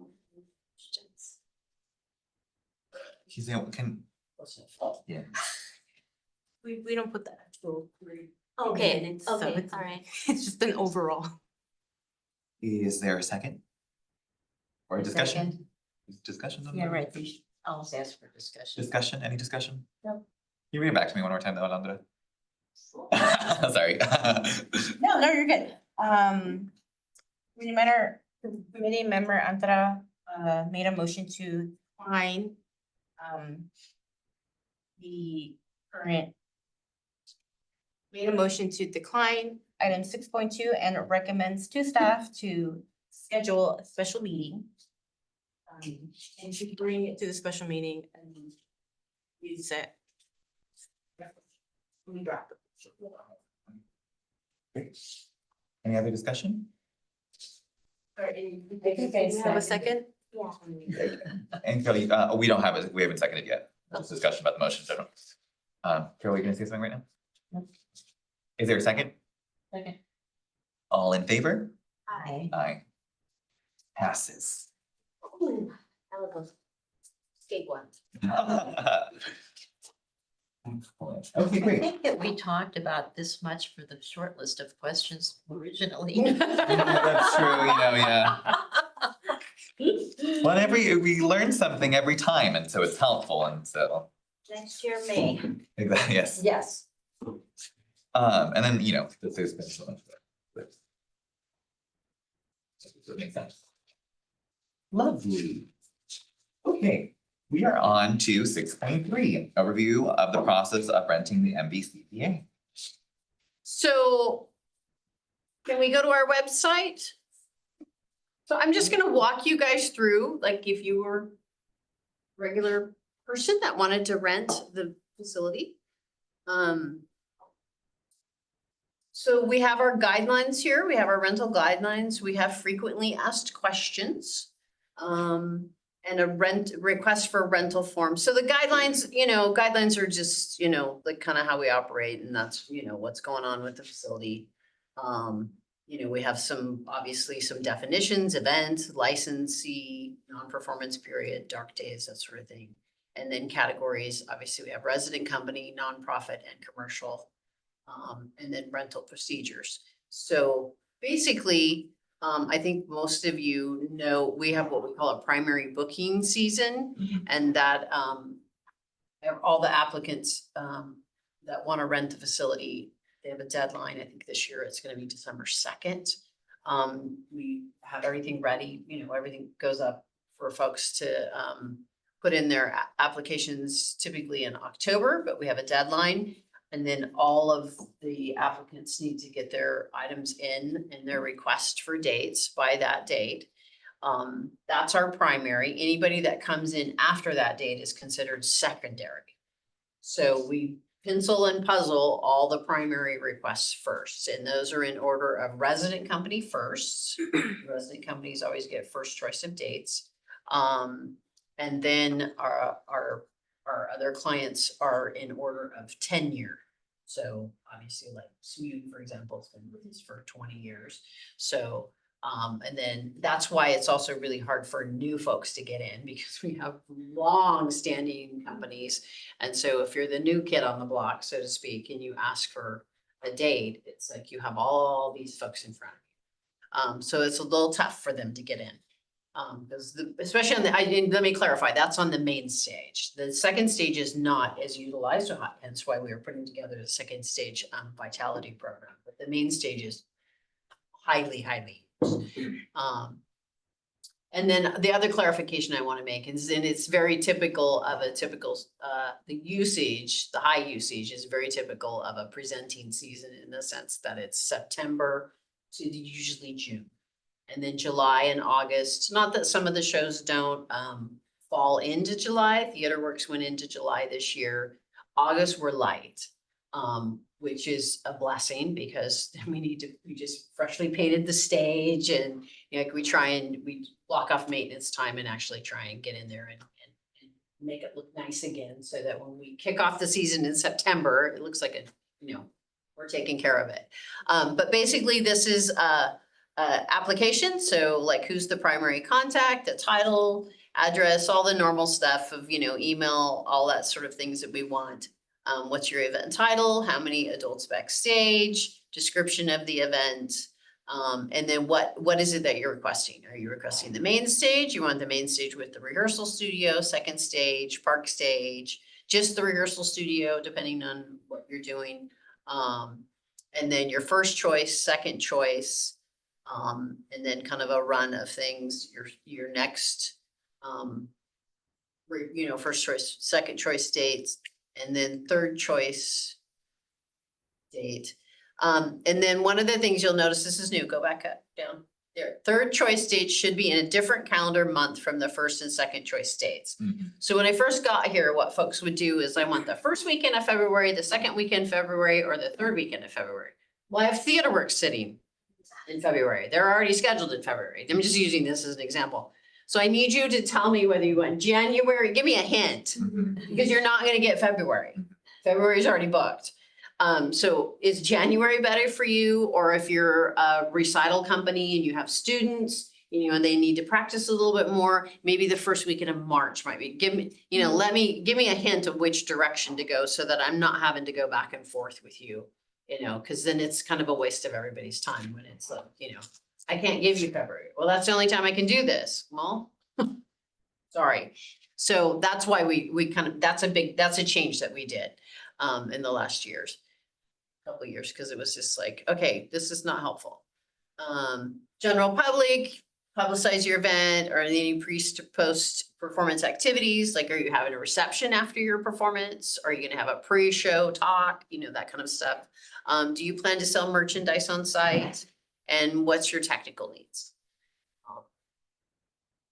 And then, are you bringing scenery, that kind of stuff, and then you submit your form.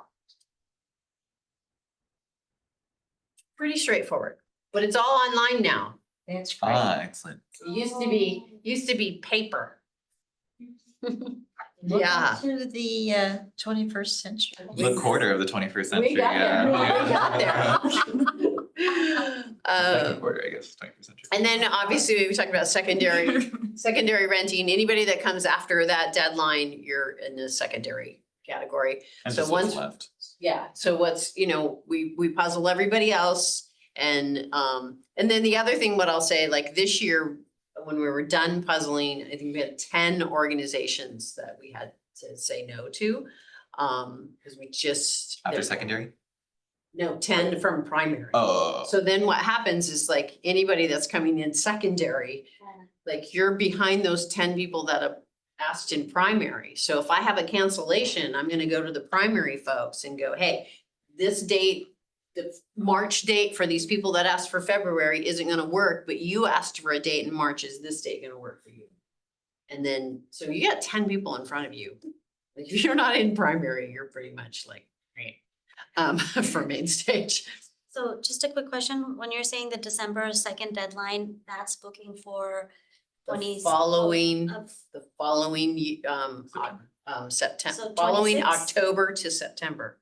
So this year in 25, it will be for October of 26 to September of 27. Got it. So we're 18 months. Yeah, which is typical. Yeah. That's very typical. Yeah. Then once we're done with all the puzzling and the calendars and squeezing as many humans as possible as we can into our facility during that time, then we go into a licensee agreement. So every production has to sign a licensee agreement. So that's a whole separate agreement essentially. Just for clarification, we call it a licensing agreement. We kind of use the word rental, but rental is legally not the terminology. You're licensing hours and time in the building. Mhm. because you're not renting. My only rental tenant is the Beans. So it's kind of a legalese kind of thing. So we try to be very clear in our documents of it's a licensing agreement and not a rental agreement, but we do kind of use rental occasionally, but we try not to. For lay people, that it just makes more sense to them. I'm renting the building. Yeah, but not really. Mhm. Legally, you're not. You're licensing the time. And then we have a ticketing and services marketing worksheet. We want your information, you know, so that we can like put it up on our website and get your tickets ready. So things like that, you know, who's our ticketing person, who's our marketing person? We need your collateral. We do a calendar of events that we mail out to a little over 20,000 folks. And then we have it in the lobby. So we want all that information ahead of time as much as possible. So does this stay in this format or does it get dumped into some database for you? This, Yeah, when they fill it out, what happens to it? it goes in, how do I say, it's not a database.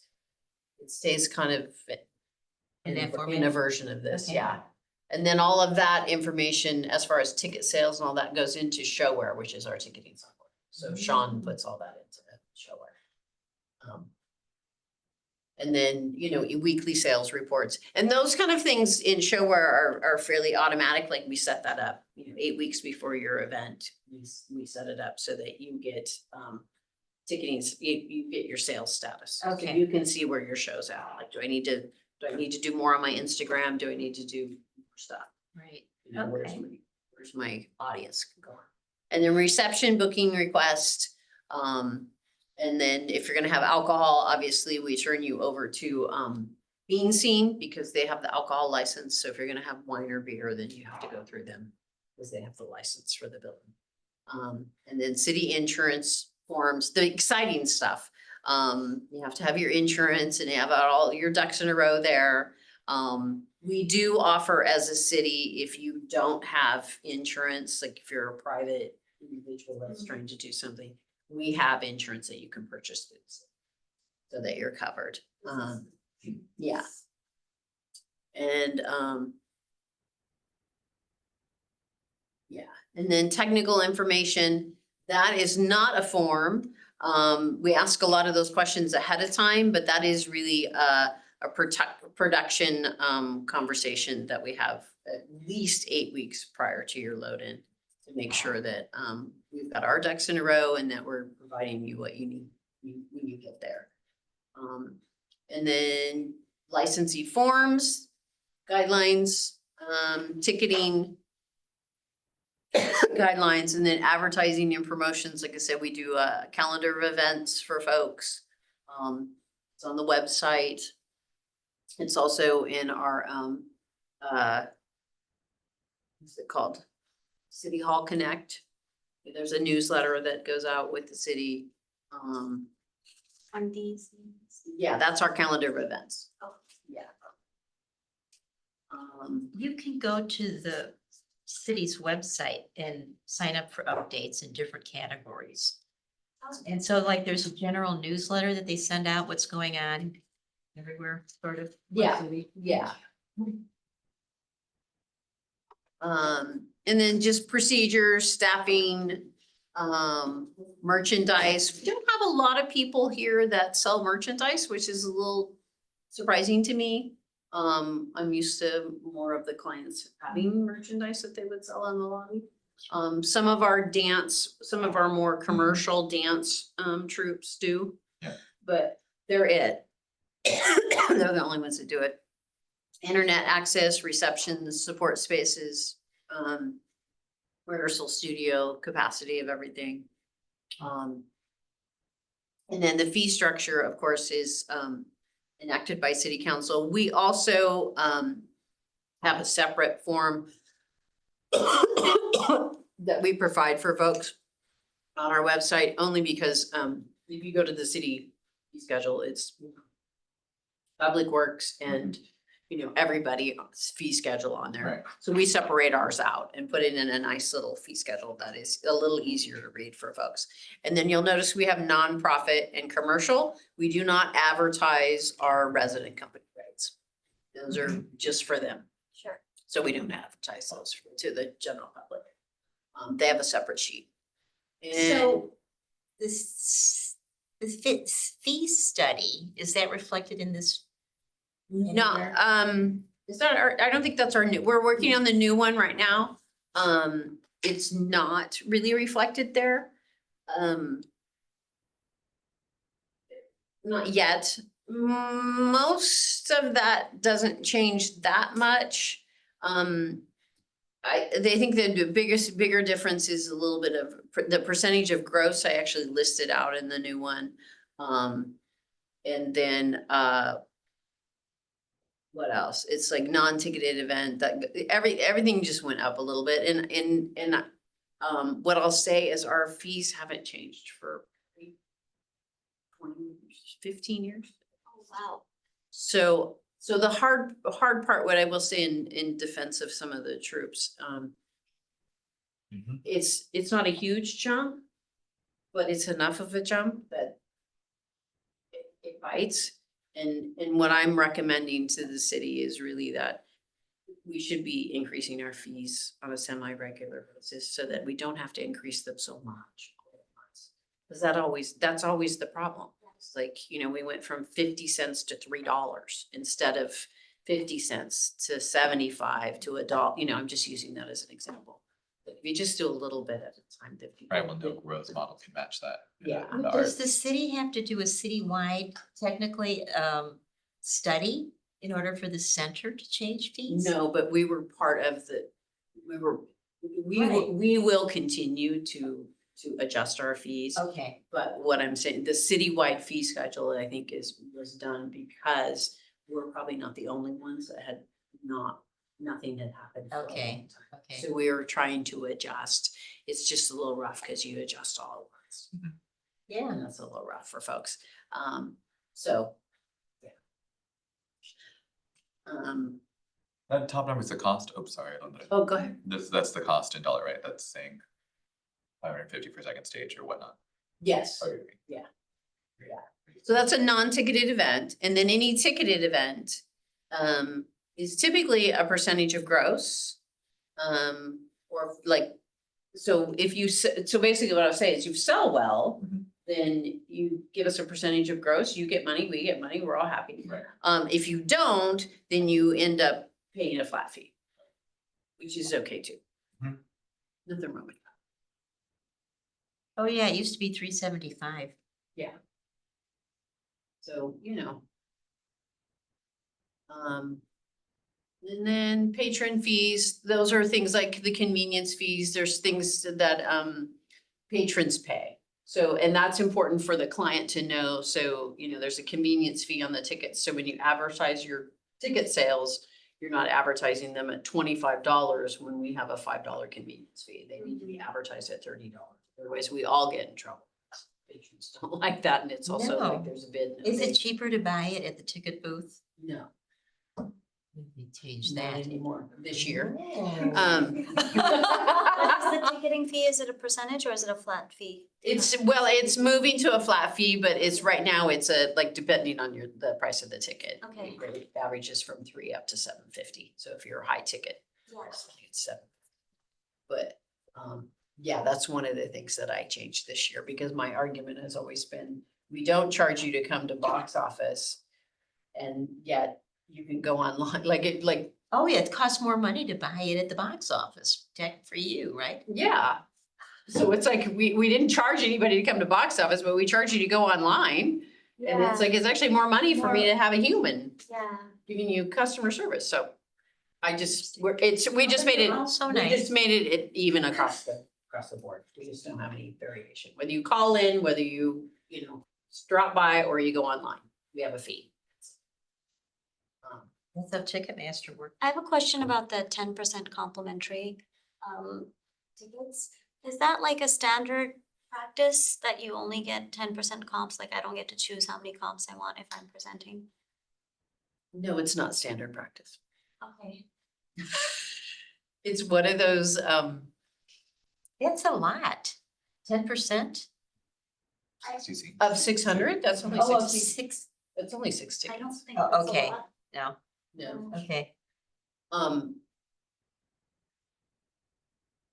No, it's not standard practice. It's one of the things that we do here. And that probably, it's not something I addressed this year because it didn't have anything to do with fees, but there'll be more changes. Okay. Because in my opinion, it's your house. When you rent the facility, it's your house. If you want to give away 100 tickets, that's not my problem. Yeah, this was one of the things like that I remember when I rented from here, it was Yeah. problematic for me because I had so many comps I needed to give. And at some point I was like, oh God, I have to buy my own tickets, which just felt kind of insane.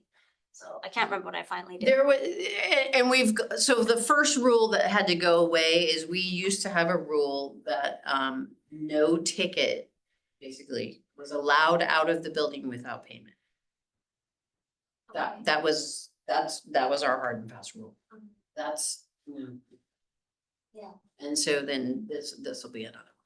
Cause you're renting the facility. Yeah. The only struggle that I have, to be honest, is like sometimes folks will take like consignment tickets and then they don't get rid of all of those. And then you have like 100 seats in row, prime seats, row C and D, Right. and they get rid of 50 of them. And we have a big hole of 50 seats because we don't take those back. And there's no way for you to take that back? Like if I decide 2 weeks We before the need, show?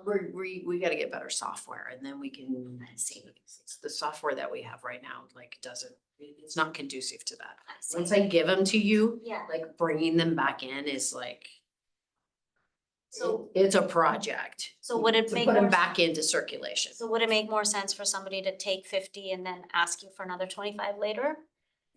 I Yeah, see. Which is kind of what we encourage. Yeah, But yeah, so some of it is, again, our ticketing software is going on 15 years old.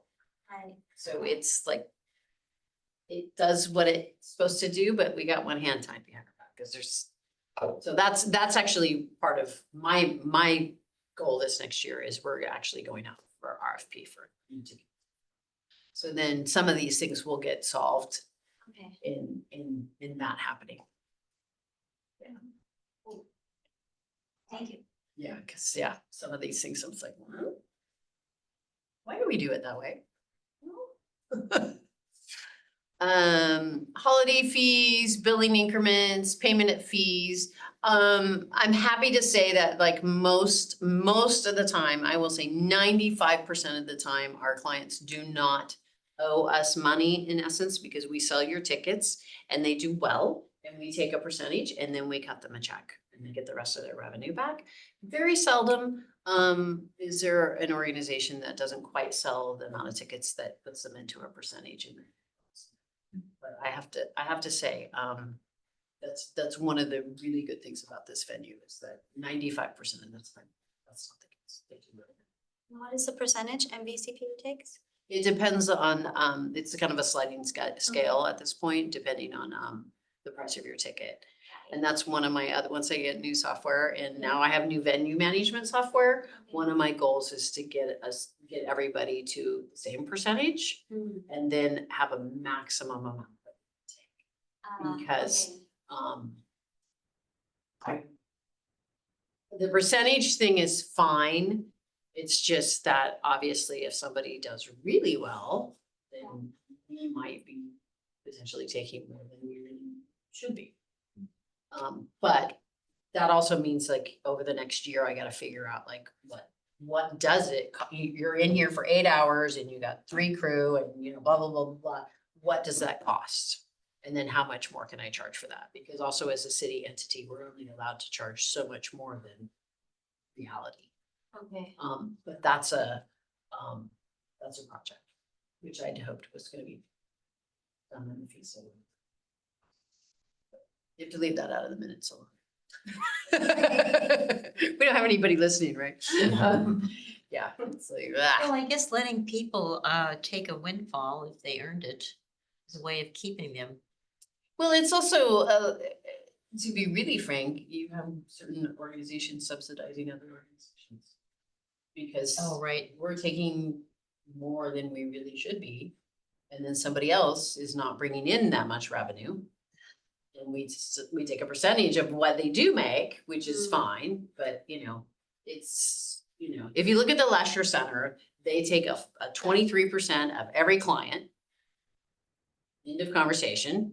So it's up to them to price it so that you make what you need to make. And then it's up to a certain amount. So if you sit there for a week and you have rehearsal and then you have 4 or 5 performances or whatever it is that you have, and then you make more than the 23%, then it's up to, and well, the 23% comes out, but then it's up to a maximum amount. So for each performance, they only take up to a maximum amount. And then that's it. And then the rest of the money is yours.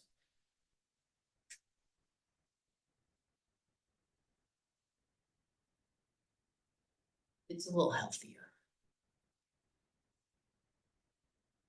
Cancellation policy, of course, that's based on, kind of a sliding scale. Obviously, if you cancel so many days prior to the event, we'll give you your money back, but if you're within, 30 days, you're not getting any of it back. Now we're past the point of being able to re-rent the space.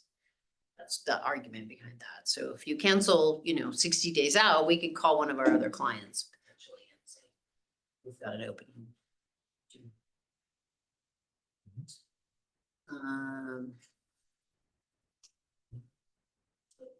That's it. Lovely. There it is. And then the licensing agreement, all that kind of stuff, but it's all on the website. You can go take a look. Production guidelines, production checklist.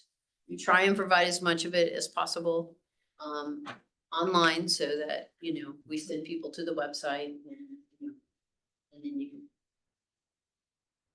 Basically, the biggest thing is, the request for renting form and getting that in on time. Questions? So how are you making it known to people that they can go online and not call you when they call you? Oh, I mean, that's Jordan. And honestly, at this point, we've been online for over a year. We were online last year too. Really? So yeah. Oh, well. Yeah, Jordan's been with us for a little over a year now. So, yeah, so, we kind of moved right away on that. And then we just basically, send you an email and with all the links and go here and here's your deadline and everybody jumped on board. Love it. We have, They're probably waiting for it. Yeah. I would Exactly. say we have 1 or 2 folks that still like to come in and It's a bell curve. and they print it out and bring it in and want to have a conversation and and that's okay. I mean, it's it's like it's not every person anymore. There's a few folks that's just their comfort level and we're okay with that. Excellent. Yeah. And then we also, well, I think the other big change is letting people know that we actually have an office with a drop box. So if you need to drop off your check, you don't have to call us, you don't have to come visit us. You can just come and put it in the slot and we'll get it the next day. And Do they have trouble finding the office slot? actually, no, we've done pretty well with that, actually. I think this biggest thing is that my surprise is that there were so many people that had no idea that we had offices, that we were even in the facility, that our offices weren't somewhere else. And that, where did those stairs go? Like once you tell them, like. Winchester Mystery House, the stairs It's to like, once you nowhere. tell people, like, our stairs to our office, the driveway into the garage to the left, those stairs, those come directly up to our office. Really? I Should've kind made of them felt yellow. that way the I first time know. I heard about it. I was like, I always wondered what was there. Most people say, even other staff people say like, oh my gosh, we did, that's what these led to. So it's the best kept secret. I think there were a lot of people that didn't realize that we were. I mean, you have no reason if you're not, because we're so backstage, Right. our offices are backstage, so, There's a lot of people there that on day of are not gonna be, yeah. Well, you don't put the administrative offices next to the lobby and, Yeah. you know. Yeah. that part's designed well. Yeah. Yeah, they're nowhere near the lunch. Exactly. Wonderful. Any other questions for 6.3? No? Then we're on item 7. Any staff announcements, updates, requests, committee reports? So good news on the joint committee with the downtown and DAC. We actually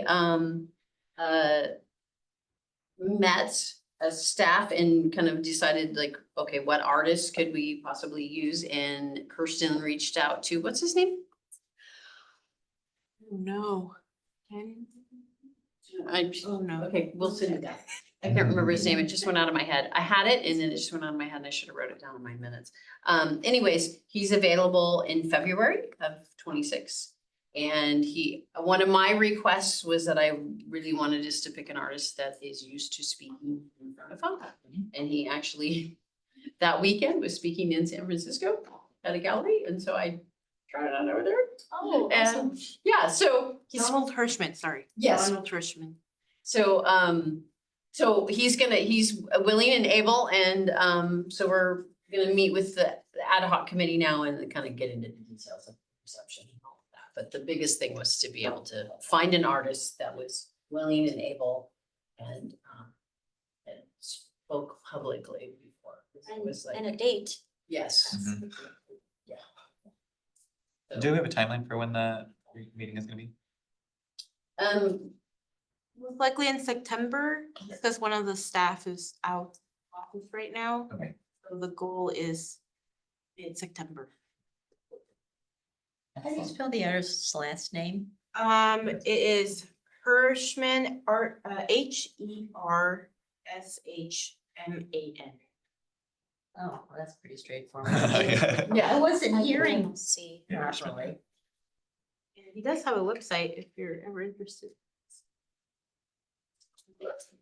Oh, Don. There he is, Wow. On. Ronald. Don Hirschman.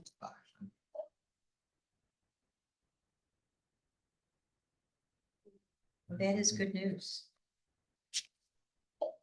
Making it happen. So September is gonna be hashing out what the event looks like. Awesome. Budget and what we're gonna do. Yeah. Exciting. Exciting. Stuff. And then I did want to let you guys know, I talked to Peter, regarding with Chamber Art and Wine Festival about having a booth. It's like $1,800 to have a booth. Oh, His comment was, I don't know why you guys would have a booth when you have the building right here.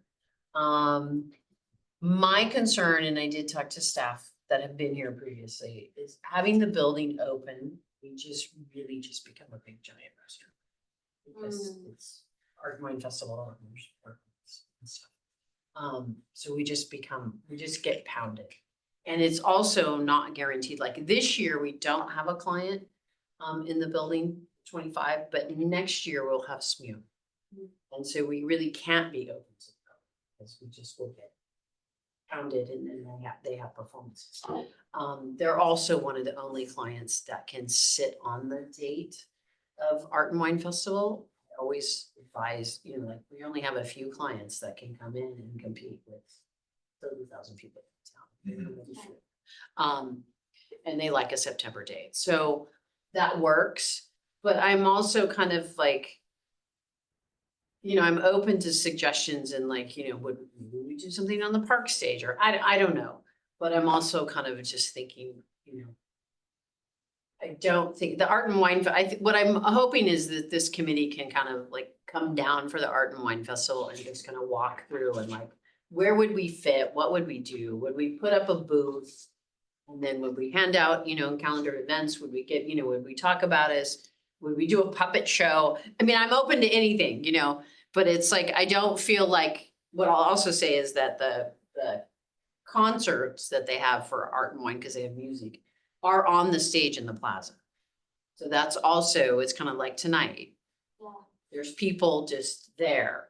And so then if we're open, that's what I mean, by just get pounded. And what would we do inside the building? That makes sense. I think it's also a little bit of like letting these folks know that have come down here, that maybe have come from out of the area, that we are the building behind the little concert on the plaza, that we are that building in Woodruff Lawn. And I'm just not sure what that would look I mean, we can always hold a round table with public or something of the sort.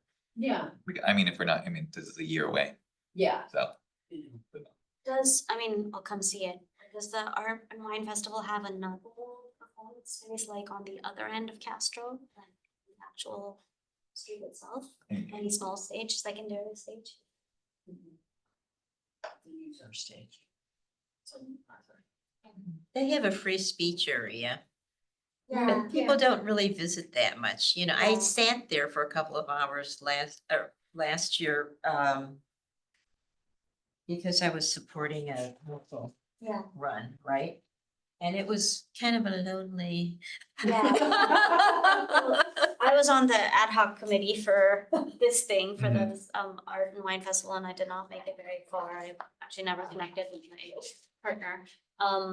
But yeah, I looked up the free speech thing. It's way out there. It's like not even in the hub of everything that's going on. And the like timing was pretty stringent. Like you had to get there 8 AM. You had to be there all day to 5 PM and You're kidding. yeah. Because you're renting the space of the booth. Yeah, and I so was like, well, that's a huge commitment and we're not even the hub of it, like, so. People do walk, my father is the former CEO of the Mountain View Chamber of Commerce. And so people the free speech area does get traction, and I think, you know, for the people who are interested in the center, I would not discount the free speech area still, but, cause kind of the place You wanna where set it up? I always could, but no. But so I do think, yeah, so there's still options available, but it depends on what, as I was saying, my Gen Z language, what vibe we want for next year. Well, I mean, right now, we should, just as individuals, be thinking about recruiting someone to fill Yao Yao's seat. Because it's hard to get a quorum sometimes if there are only 4 members. Right. Was she a committee member or was she hired? No, she was a committee member, but they moved out of Mountain View, and so Where'd they move? I don't know, she didn't tell me. Remember there was that lady who called in like 2 months ago? She was all excited about. That's Valerie. No, there was another one, yeah. It was another lady. There's another lady who called in the first meeting I came to. Yeah. She had said like, oh, I just found out about this. I'll submit an Mhm. application. I know don't have space right now. So I don't know, I'm sure it's in your So I mean, if minutes. she submitted, then Wanda, the city clerk, has that. Okay, But yeah, we have just sent in her resignation, so. yeah. I'm sure. We did post already at City Hall. I already saw the vacancy post. Oh, nice, Yeah, okay. At City okay. Hall, like in that little box they have with all the agendas. We'll have to put it up Did on our physically. marquee. Mhm. Yeah, that's a good idea. Yeah. So, yeah, we need to replace that person, but if we can, replace Yao, and then if we can just kind of go to the Art and Wine Festival, just with the lens of like, Yeah, where might we fit in and what that might look like, and would it even be as simple as like, just having a booth and handing out, calendars of events, and then people know like that we're right there. Skittle trail, so to speak. Or if that's, I'm not sure that we're gonna know until we try, but whether it's worth it. wait, so if we were to even just set up our own little table in front of our NVCPA, we'd still have to pay for a booth? No, No. I don't think Yeah. no. We could do something at, Yeah. at the venue. Yeah. It's just my only concern is like trying to do something in the lobby. No, that I understand. But we could also like, I don't know. I mean, well, no.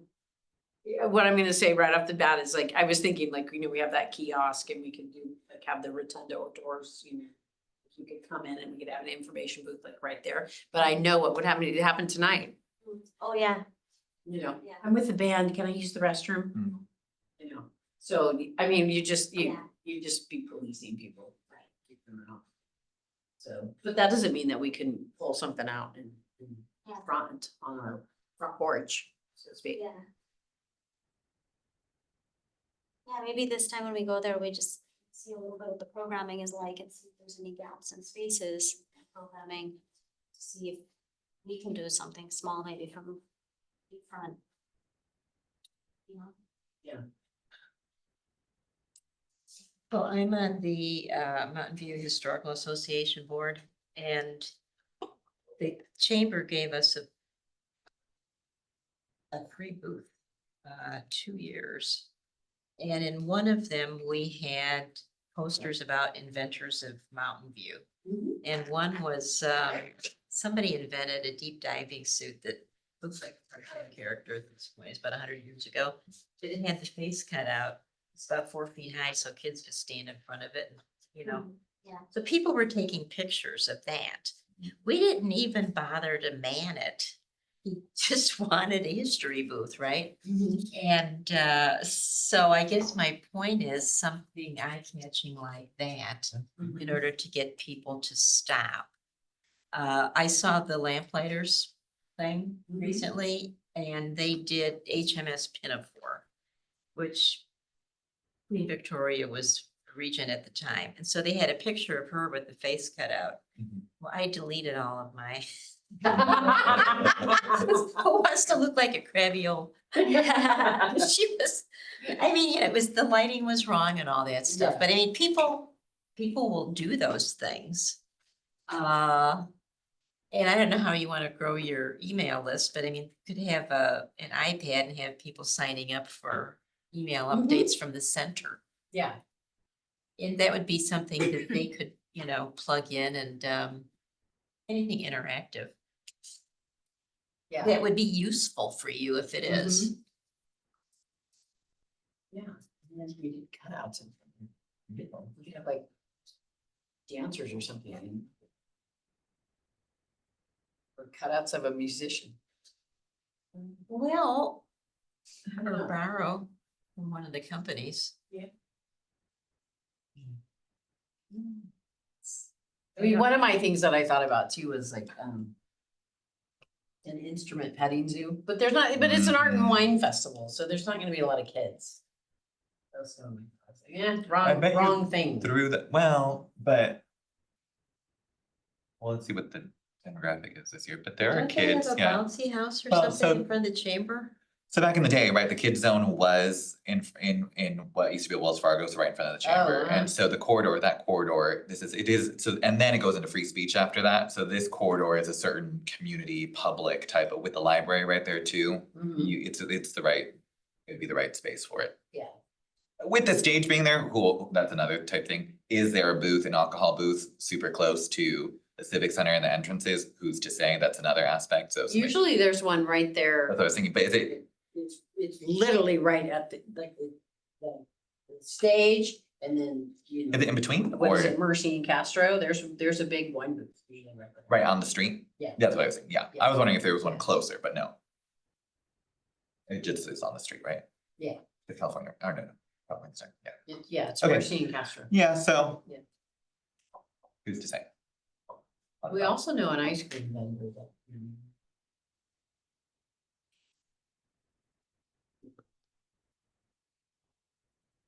Planning for next year, wonderful, we have so much time.